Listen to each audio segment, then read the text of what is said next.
দেখো বন্ধুরা, আজকের রেসিপি হলো গাটি কচু চিংড়ি দিয়ে রান্না করব। সেজন্য আমি গাটি কচুটা ছোট ছোট করে কেটে সেদ্ধ করে জল ঝরিয়ে রেখে দিয়েছি। এখানে আমি দুটো পেঁয়াজ কুচো করে নিয়েছি। এখানে চিংড়ি মাছটা রয়েছে, ভালো করে ধুয়ে নিয়েছি। এটা নুন হলুদ দিয়ে ভেজে নেব। আর চিংড়ি এই মশলাটা দেবো হচ্ছে গোটা জিরে, আদা, কাঁচা লঙ্কা, টমেটো, এটা পেস্ট করে দেব। দেখো তেল গরম হয়ে গেছে। এবার আমি এই যে নুন হলুদ মাখানো চিংড়ি মাছটা ভেজে নেব।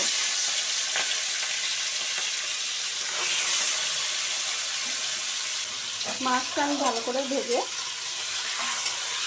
তুলে নেব। আমি চিংড়ি মাছটা ভেজে তুলে রেখেছি। এইবারে আমি কড়াইতে শুকনো লঙ্কা গোটা জিরে ফোড়ন দিয়ে দিলাম। এবারে আমি পেঁয়াজ কুচোটা দিয়ে দেবো। আমি পেঁয়াজটা লাল লাল করে ভেজে নেব।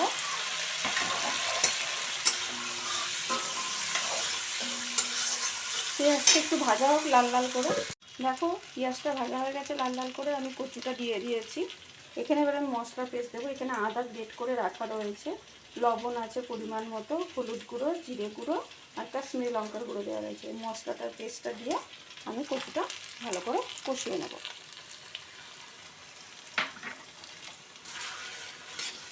কচুটা আমার ভালোভাবেই সেদ্ধ হয়ে গেছে, তাই আমার বেশিক্ষণ রান্না করতে লাগবে না।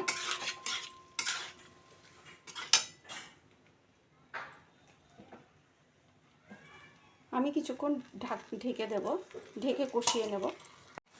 দেখো মশলাটা দিয়ে আমি ভালো করে কষিয়ে নিচ্ছি। এবার আমি যে চিংড়ি মাছটা ভেজে তুলে রেখেছিলাম সেগুলো দিয়ে দেব। একই সাথে আমি কচুর সাথে ভালো করে চিংড়ি মাছ দিয়ে কষিয়ে ঢাকা চাপা দিয়ে কষিয়ে নেব, যাতে মাছের ভেতরেও মশলা ঢুকে যায় আর কচুটার ভেতরেও মশলা ঢুকে যায়। আমি কিছুক্ষণ ঢাকা দিয়ে রান্নাটা হতে দেবো। তোমরা কচুটা দিয়ে চিংড়ি মাছ দিয়ে আমার মশলাটা ভালোভাবে কষানো হয়ে গেছে। এইবার আমি সামান্য গ্রেভির জন্য অল্প করে জল দিয়ে দেবো। এটা বেশি ঝোল হবে না, মাখা মাখাই হবে।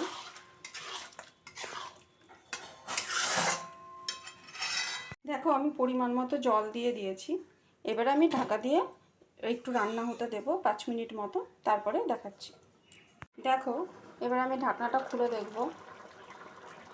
আমার কচু পুরো রেডি হয়ে গেছে। এবার আমি ধনেপাতা কুচি দিয়ে নামিয়ে দেবো। দেখো বন্ধুরা, আমার কচু দিয়ে চিংড়ি মাছ একদম ফাইনাল লুক হচ্ছে এটা, রেডি হয়ে গেছে। এইবারে তোমরা আমাকে জানিও আমার রেসিপিটা তোমাদের কাছে কীরকম লাগলো, কমেন্টে আমাকে জানিও।